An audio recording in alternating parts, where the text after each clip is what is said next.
two non-mixing liquids of densities rho and n rho, where n is greater than 1, are put into a container.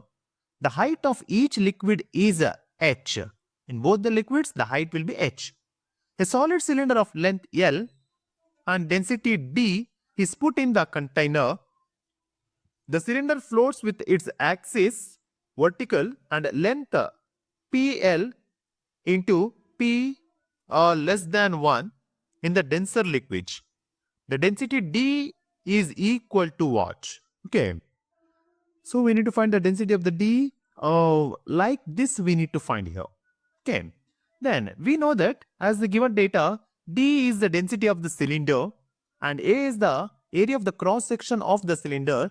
Then according to the law of floating, the weight of the cylinder equal the upthrust exerted by two liquids. Then we can write this one as L into A into D into G, which is equal to n rho into PL into A into G plus rho times L minus PL into AG. This equation can be rearranged to find the density D of the cylinder is, that is, we can write D is equal to N P rho plus rho times 1 minus P.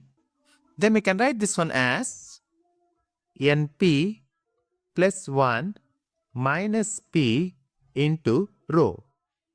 Then we can rearrange this one according to the, okay, this is the final equation. Then but here we can see this one as, we can rearrange this one as 1 plus n minus 1 into P times rho. This we can see 1 plus n minus 1 into P into rho we can see in the option D. Option D is our right answer.